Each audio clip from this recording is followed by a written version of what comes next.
Okay, hello everybody. Welcome to the Intellectual Disabilities Podcast where we celebrate inclusion and breaking down barriers. This is your host, Mackenzie Lampkins, and I'm with the lovely Sarah Parker, the other lovely host of this podcast. Yes. So, during this podcast, we will be talking about our global goal, which is reducing inequalities. On the UN website, they have goals mentioned, and there are 17 different goals, and the ones we are focusing on is Global Goal 10, which is reducing inequalities. In particular, Target 10.2. By 2030, empower and promote the social, economic, and political inclusion of all, irrespective of age, sex, disability, race, ethnicity, origin, religion, or economic and or other status.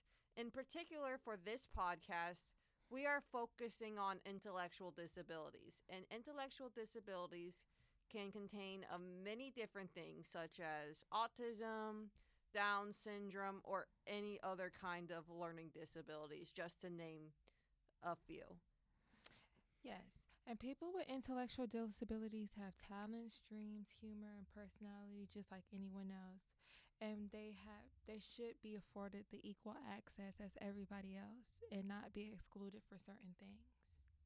Just as a note for us and for the viewers who are listening going forward, intellectual disability is separate from physical disability, which can be including people in wheelchairs, the blind, the deaf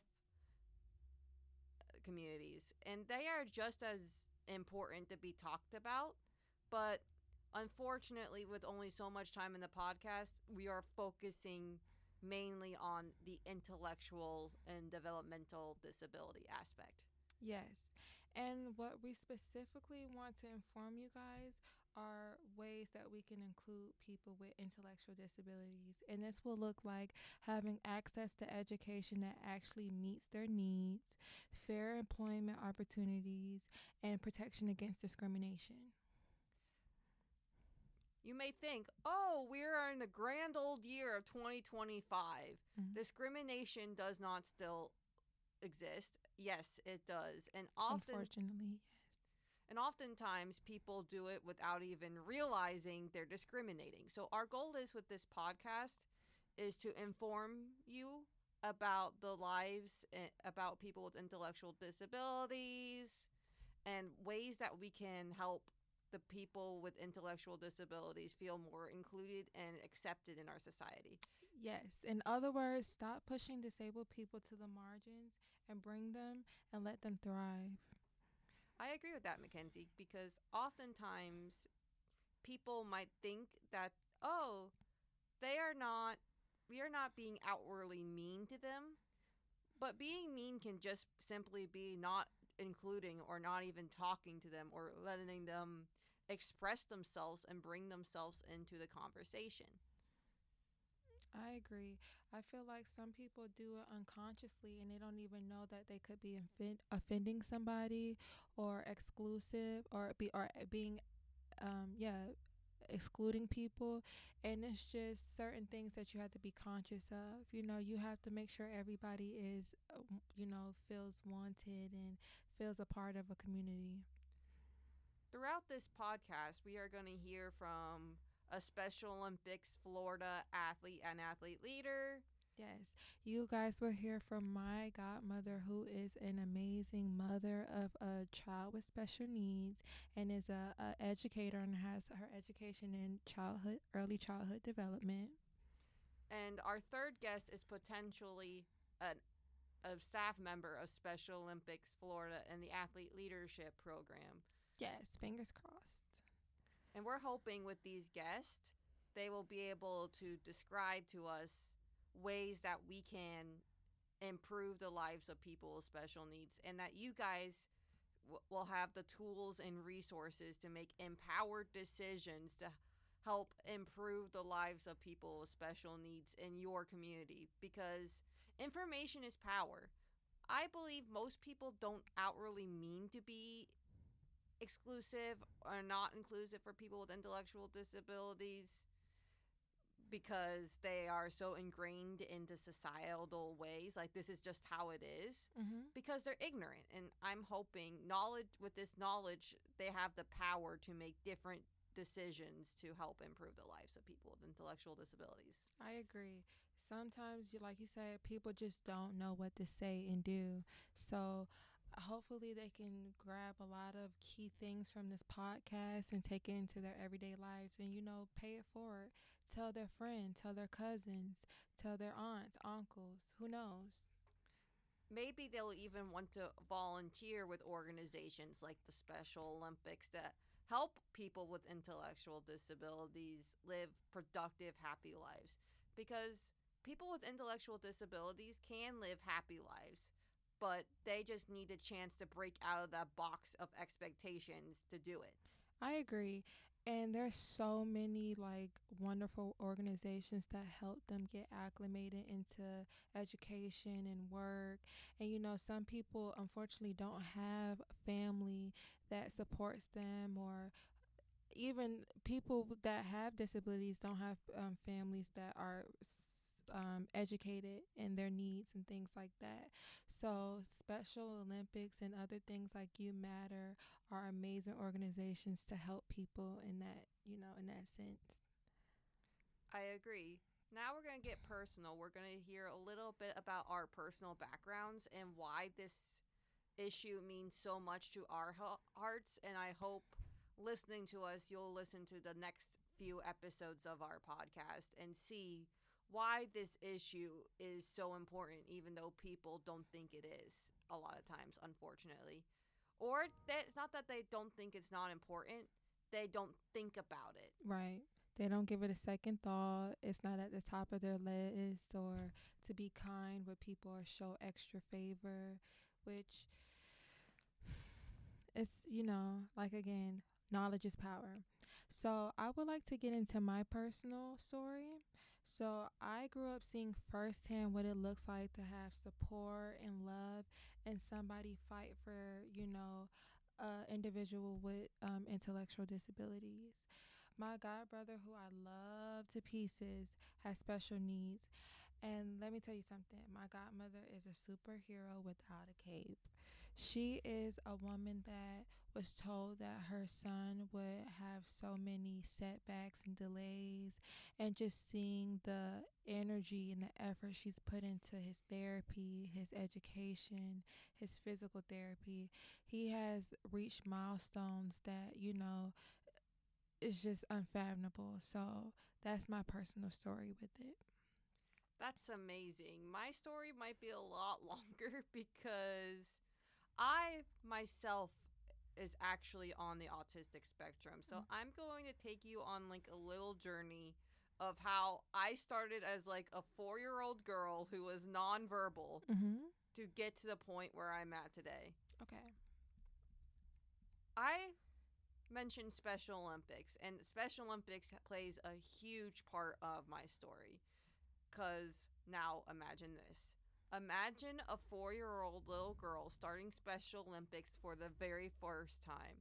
This little girl was almost nonverbal and lacked fine motor skills. Well, everyone, that little girl is me. When I was growing up, I had to struggle to get where I'm at today. In elementary school, I actually had to do hearing therapy, Mm-hmm. speech therapy, which my dad said he left me in for too long because now I will not be quiet. Chatter, chatter. I love that you're a chatterbox, though. Yeah, I always learn something new when I talk to you. Yep. Writing therapy because I was struggling with my handwriting because of the lack of fine motor skills I had. And occupational therapy to help combat some of the fine motor skills. Though I'm still not the best at cutting paper. That's life. You can't be good at everything. And I started Special Olympics when I was 4, as I mentioned, and I did Special Olympics sports all throughout elementary school, which was a really good experience because it gave me a chance to participate in sports like any other kid would have the opportunity to. But it was not all smooth sailing. I'm going to tell you all about a very traumatic incident that happened to me in 5th grade, Mhm. and something that many kids can relate to, which is bullying. I was severely bullied in 5th grade to the point of harassment because in the third quarter of my 5th grade year, Yeah. my teacher had to be out a lot of the time. So I had different subs every day because my teacher, her son had cancer. So she had to be out a lot to take care of her son. Wow. And because of that, I was vulnerable because I was already different because people with special needs, our brains are wired differently with autism. So Mhm. I was acting differently than what normal or quote unquote normal kids would Right. What act. society tells us what's normal, which is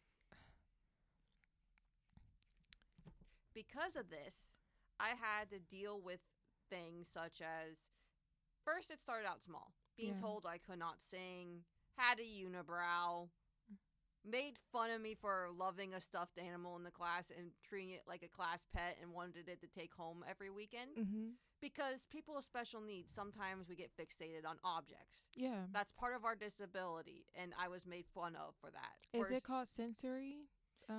No, that's not sensory. That's a different issue that I will get into more later on. Okay. But it does have to do with having a fixation on objects. That's like one of the things we are. We sometimes get fixated on objects and topics. And it changes throughout time depending on age. But at that time, I was attached to a stuffed animal, and I was attached because I thought it was cute and I wanted to take home every weekend. The name of the stuffed animal was Oscar the Otter, by the way, because Mhm. my school's pod's name was the Otter. But Oh, anyways, cute. I love otters. they threw it in the trash to make fun of my entrance one day, and Oh I no. did get out of the trash, even though it wasn't technically my stuffed animal; it was the class stuffed animal. Mhm. And then another, that was not even the worst of it. Then it eventually started to get worse, like to harassment.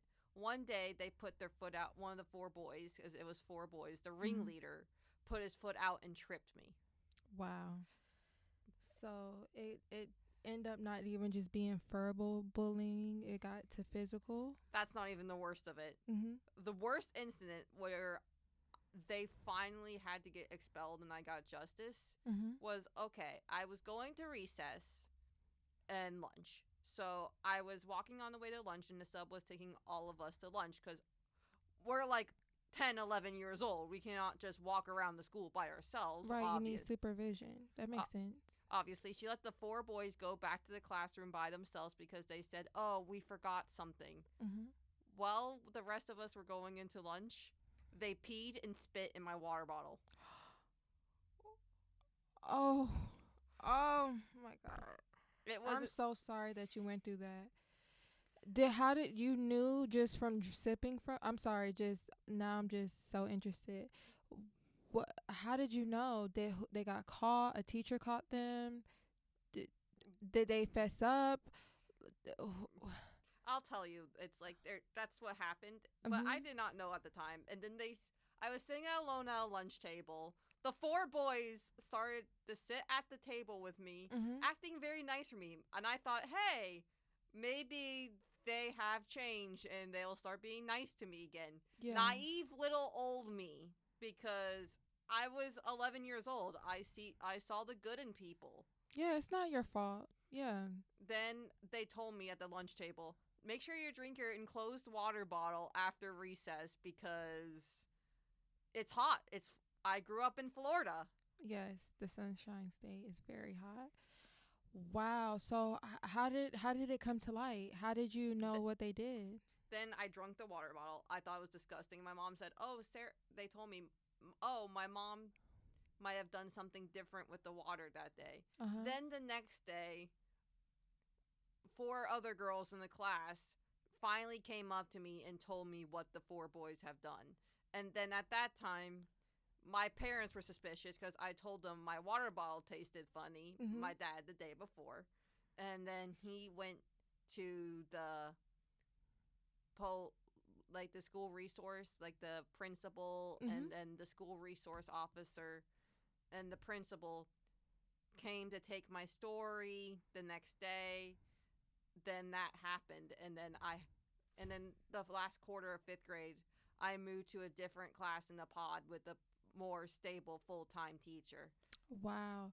So I would just have wondered if your teacher stayed, your full time teacher stayed, do you think that would have happened? Do you think that she let the substitute teachers know that there's a student in class with autism and she has a certain way of being? And do you think that was ever discussed? And if it was discussed, do you think that it would have helped? It was hard to say because it would be hard to do that because we had a different sub every couple of days, Mm-hmm. or every other day it would feel like we had a different sub. So it would be hard for like each sub to know exactly why I am the way I am, even though they might have had access to my IEP. It is still hard because they did not know any of our us as students. So I feel like if the teacher did not have to go home and take care of her stomach cancer, which I do not blame her for making that choice, by the way, maybe that would have not happened. But that event was traumatizing for me for years, and I still have a phobia of drinking out of unclear water bottles in a way. Because, Yeah, I'm so sorry that happened to you. Do you feel like you got the justice that you deserve from the incident and yeah, that the school really took the incident serious? yes, because they were expelled, and then we actually went through the court system. Mhm. They had to do community service because they were like 10, 11 years old too. Right. They were They young. they also had a felony on their juvenile record, Wow. and they had to write apology letters for me, as Mhm. well as had to take a course on autism to learn about autism spectrum disorder. Right. And see if parents had I just think it stems from home because nobody is born ignorant. Some things are taught, or even if they're neglected in certain things, and how to have human decency, because that was just absolutely wrong. Do you think that if their parents spoke to them about people with intellectual disabilities and how to treat them in society, do you think that that would have had an impact on them? I think it would because, unfortunately, oftentimes young kids bully because they were ignorant. Mm-hmm. And what was ironic was the ringleader, who had the strictest father because his father was a Coast Guard Marine. Mm-hmm. So he did have discipline, but I think because he was so unhappy, he took it out on like the most vulnerable person in the classroom, which is wrong. And did your god brother had to ever experience bullying? Um, I haven't heard any stories to that extent. He's always been in classrooms with people that had the same, disabilities as him. So it wasn't really like your situation. Like he was specifically in classes for people with this intellectual and development disabilities because his autism is very extreme. So no, it never got to that extent, but I know that my godmother, oh, she would tear that school down about her child because she does not play about my god brother. And I'm just so glad that your parents, you've always had your parents' support. I Mm-hmm. really love that for you. And you're really blessed because, like we were talking about earlier, a lot of people don't even have, individuals in their family that understand. So, no, I'm so sorry that happened to you.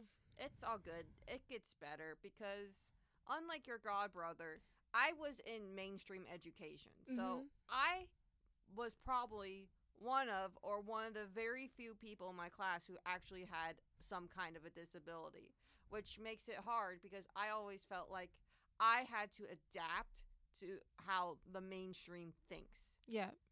Did you ever have a friend that did understand you, or you felt like a safe place during your mainstream education? I did make friends, but what happened was every year it felt like I had to restart making new friends because in 6th grade, Mhm. I went to a different middle school than pretty much everyone from my elementary school. So I had to start over making new friends. And Which that's hard to do. I get it. at that point, it felt like I had to re-go through all my friends every single year to meet new friends. Mhm. But I was well liked in my school by the time middle school, especially high school. People loved me at Mitchell, and they actually respected my differences at my high school. In fact, when I went to high school, Mhm. junior and senior year, I was on homecoming court. Yes. Okay. And on my senior year, I Mhm. actually made prom court. Even though I never won prom queen or homecoming queen, Yep. just making the court I felt like was a huge honor because It is. I felt like I actually had a chance to represent people with intellectual disabilities to show, hey, we're not that different after all. We can do anything we put our minds to as long as we have the chance to do it.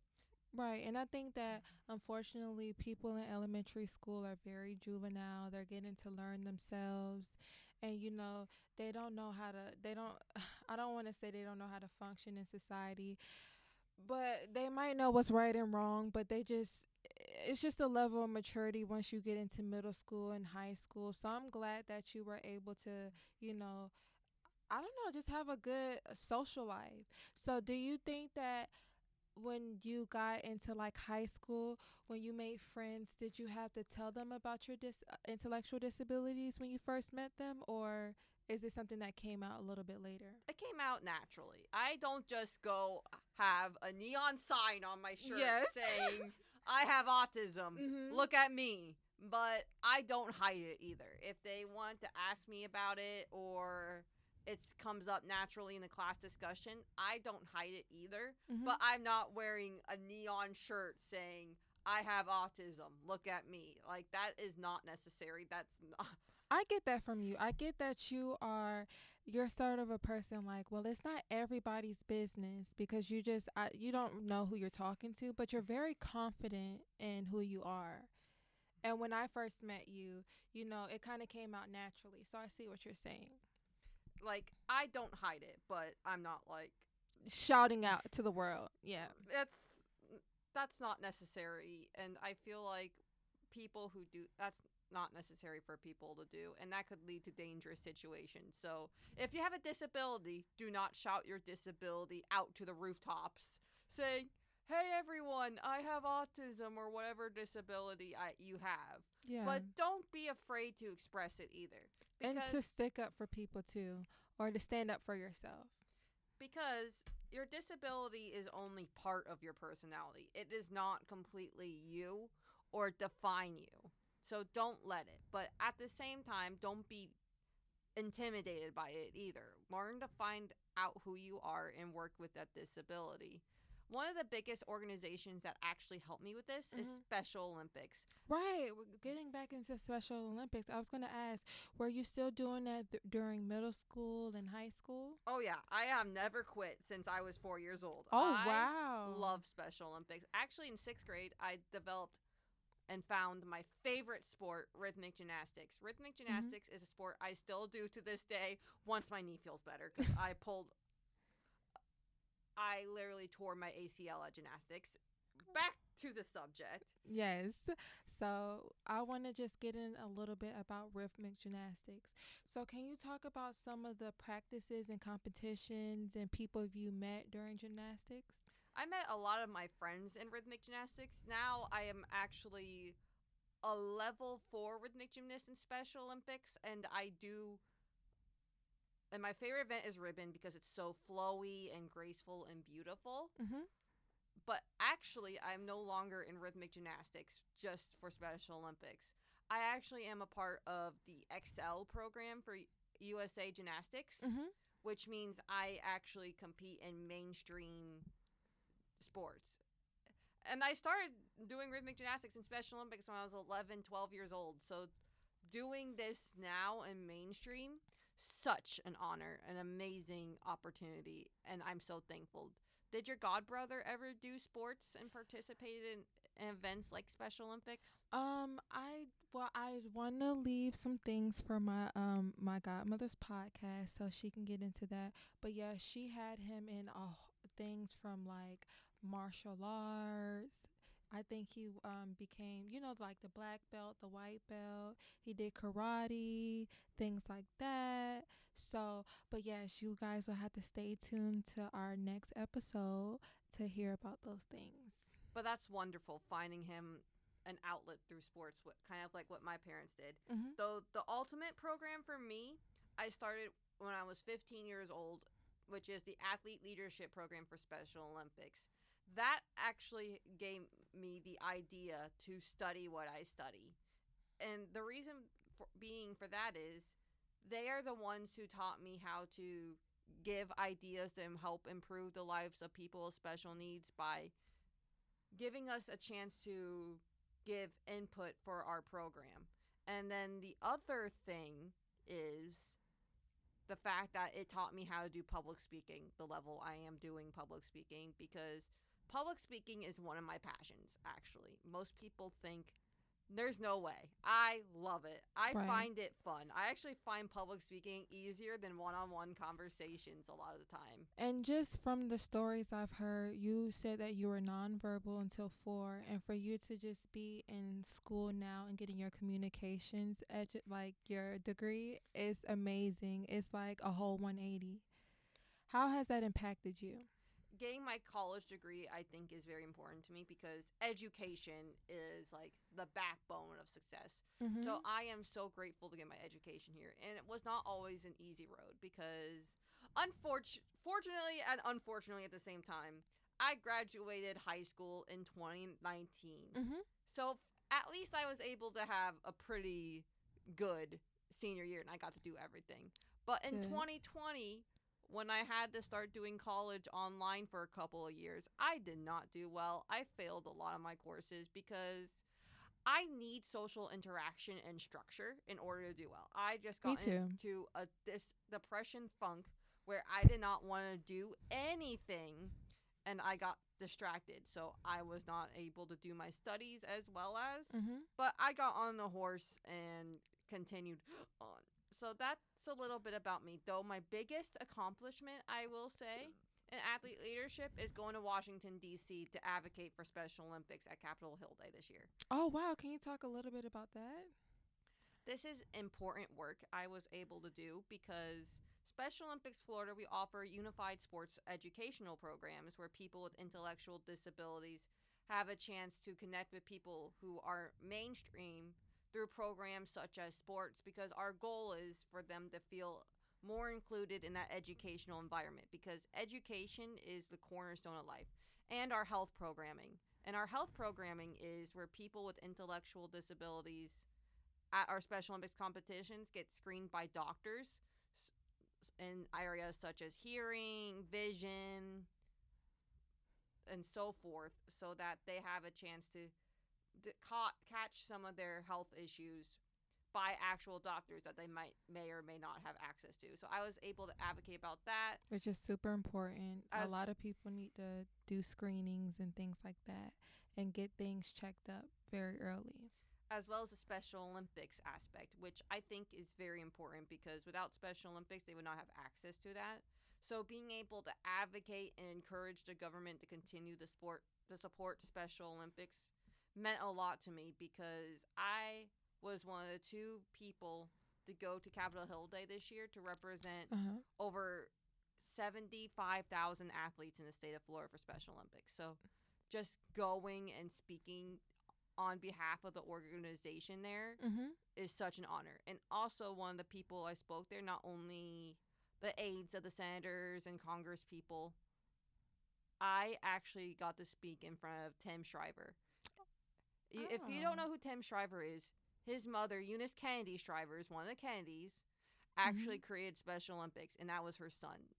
Oh, so that's such an honor. He's actually part on, like the head, like the president, like on the board of directors, like he's in charge of the board of directors. So just being able to be in the same room and speak about my experiences and the importance of our organization in front of someone who practically helped create the program in the first place, well, his mother did. It was such an honor. Oh, wow. Well, I have a question for you. Yeah. If you can give advice to younger kids with intellectual disabilities, what would you say?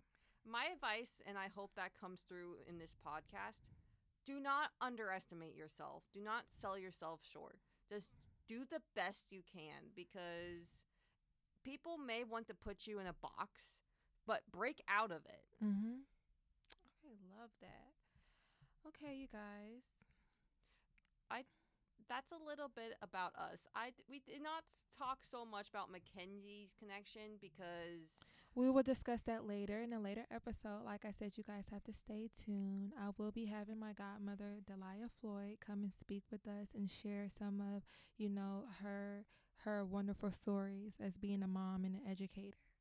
So, as we wrap up today's episode, I want you guys to remember people with intellectual disabilities are not less than, and they're not a problem to fix. They are whole and worthy. it's very important to remember that we are our own people. Break out the box of expectations, and you will never prove all the haters wrong, basically. Prove them wrong, exactly. I love proving people wrong. So, thank you for joining us in this conversation, and thank you guys so much for caring. Thank you so much for being here today, and we hope to see you in future episodes as we go more into the underpinning of content about reducing inequalities for people as we go through. Right. Signing out.